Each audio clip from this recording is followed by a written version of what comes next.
Well, hey there, everyone.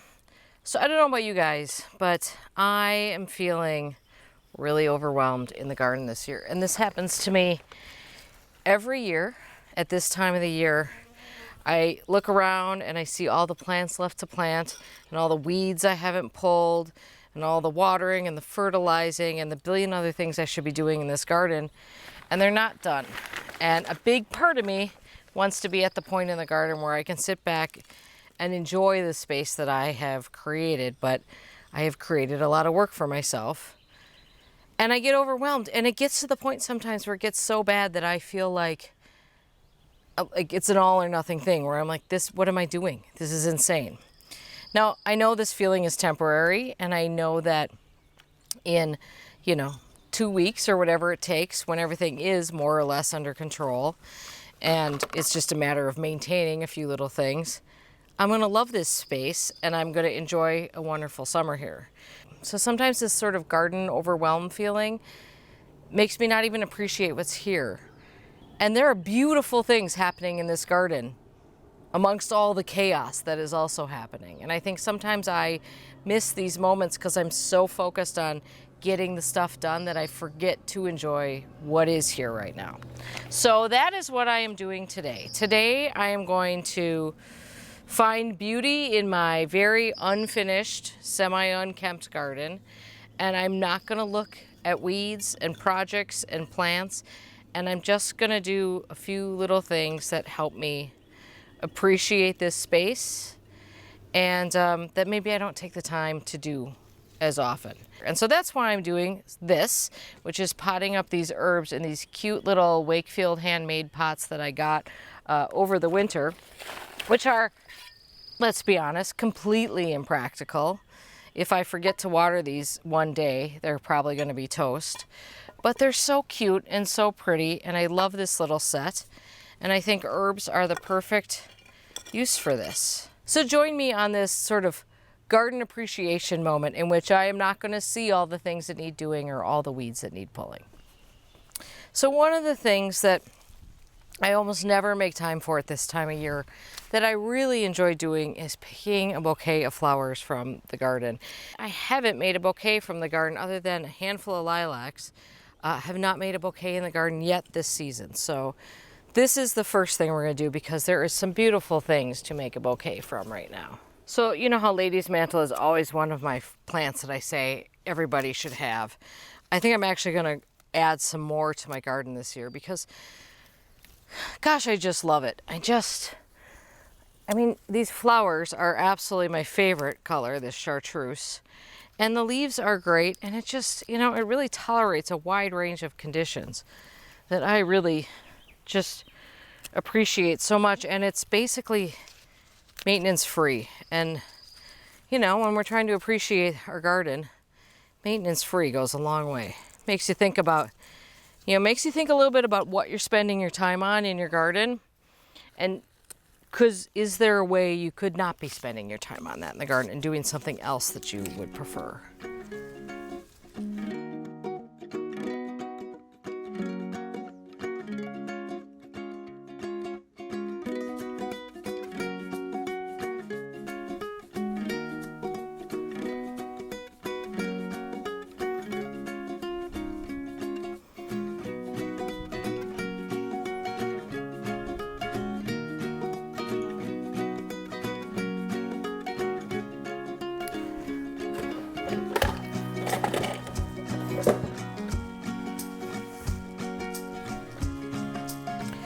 Small things like a little bouquet made from a few flowers, including a couple of weeds from the garden, they make a big difference, I think.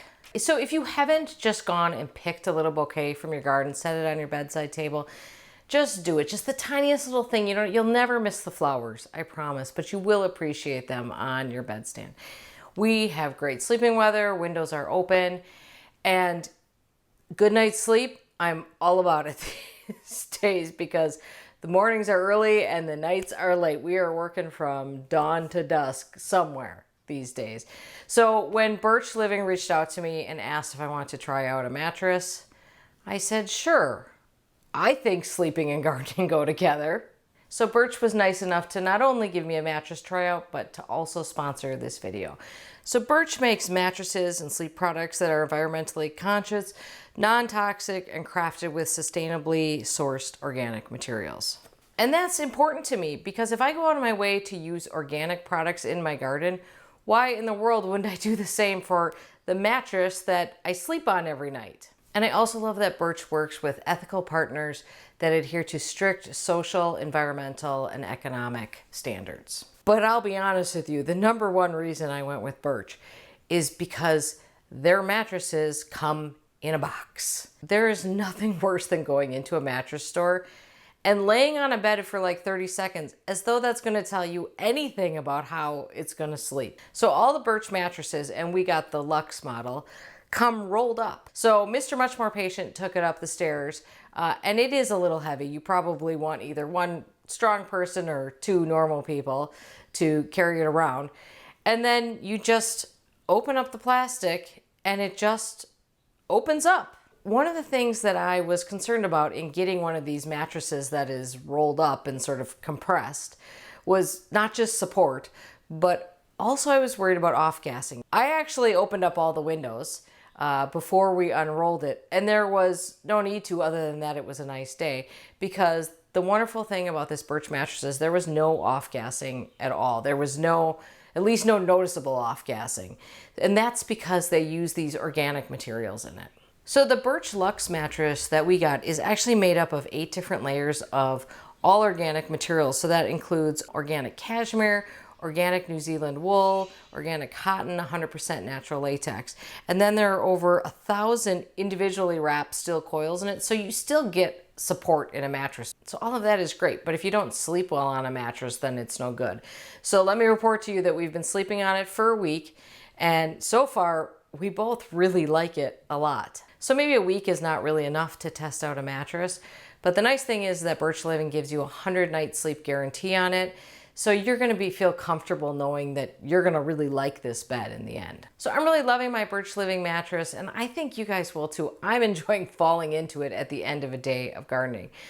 So if you're on the hunt for a new mattress, you think it might be time to upgrade, and you don't have time or interest in going to one of those mattress stores, do check them out. They're actually running their 4th of July sale right now, so you can get 25% off any mattress, which is a fabulous deal. So check out the link below or just go to birchliving.com/impatientgardener to take advantage of that 25% off sale while it's available.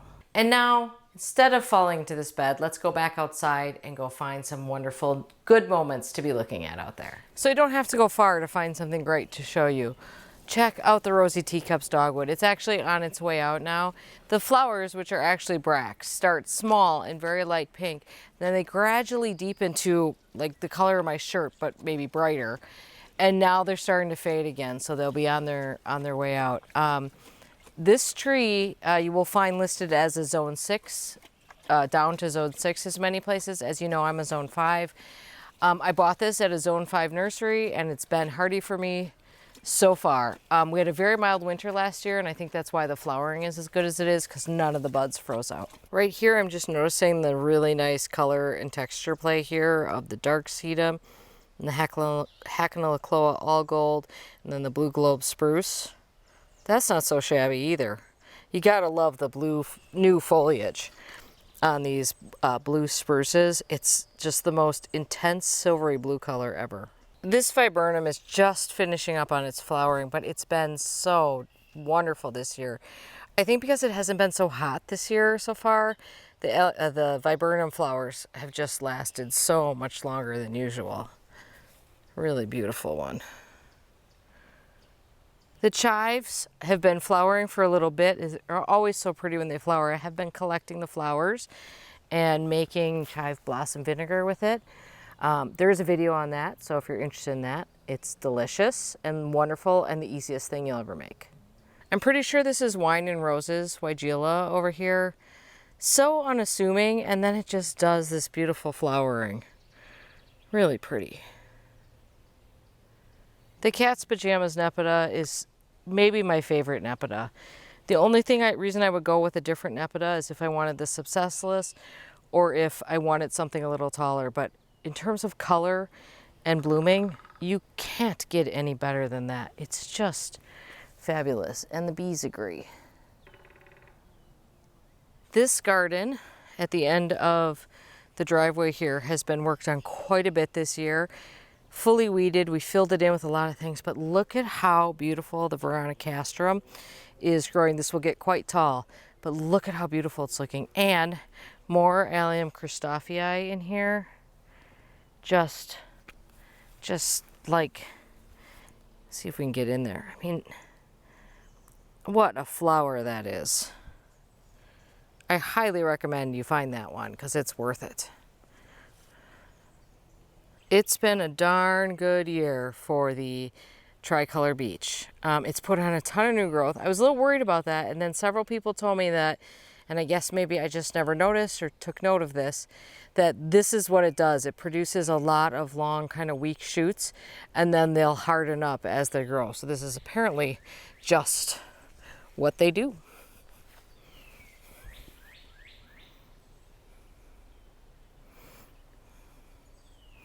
I particularly like it with this Geranium macrorrhizum underneath it, which I think is Biocova, but I'm not sure, to bring out that pink in it. And I'm very, very happy with this garden right here. Would you believe that this garden is just now, maybe not even quite a year old? Probably planted this a little late last year. It is really looking great. The big, tall in the middle here is Jerusalem Slage, which is Phlomis. I'm not sure which one, but it's a Phlomis with a PH. And it is so tall and so pretty. Also loving the Sanguisorba in there. Just thinking about blooming. This is Moonshine Achillea, getting quite tall this year, much taller than it was last year. Don't mind this. This has been here to protect the clematis, which is growing well on its own now. It is this purple leaf. It's Purpurea, Recta Purpurea compacta. The other one gets huge. So look, check out this purple foliage. The Achillea is actually holding it up right now. So that is, I can't wait for that to grow in more. That is really fabulous looking. And I'm really happy with the textures in the front part of this border. With Geranium macrorrhizum, I think this one is called Intense, that you see here. The Stachy's, Humilo, Carex montana, and Germander. This guy right here is Germander. And a few alliums mixed in there. I think, and then of course there's Lamium in the background. I think that is a primo combination texture-wise. And all the crystal blue salvia is blooming, and isn't it gorgeous? That is a good look right there. Although this garden here is being changed a little bit, it's always pretty good, and it's so simple. I mean, obviously we've got this absolutely fabulous silver umbrella Aurelia here, which is getting huge all of a sudden. Planted in 2016 from a 1 foot tall plant, by the way. It's a grafted variety. You'll probably have no luck finding it, but put it on a list and search for it, and when you find it, just buy it. I think this is stained glass hosta, and I believe beyond that is perhaps Blue Angel, but they're huge and they're simple and they're beautiful, and that's where hostas really shine. Here's a really cool Solomon seal. And of course, Lamium, quickly becoming a favorite ground cover. And lastly, the climbing hydrangea is about to really break into flower. Looking so good coming over the door like that. Just a stunning plant. I'm so happy I have it planted here where I can enjoy it up close. I have it over on the tree, of course, too, but that's one you look at from afar. This is one you can admire right up close. Look at all those good things I found in this garden that I might have missed had I not slowed down from my frantic pace of doing everything all at once to just appreciate what's here. And tomorrow I will be back at it. I'll be running around like crazy, watering and planting and covered in dirt and sweating and all the things. But at least I'll have a video to look at to remember how good the garden was right at this moment, and all these little moments of good things happening in a garden that is very much under construction at the particular moment. So thank you for watching. Do me a favor, find something in your garden that is great right now. Go looking for it. Take a moment, take a deep breath, and then we'll all get back out there tomorrow. All our plants will get planted. Everything will get mulched. Everything will get watered, all in due time. But let's not get ourselves so wrapped up that we miss those good moments. All right, have a great day in your garden. We'll see you soon. Thanks for watching.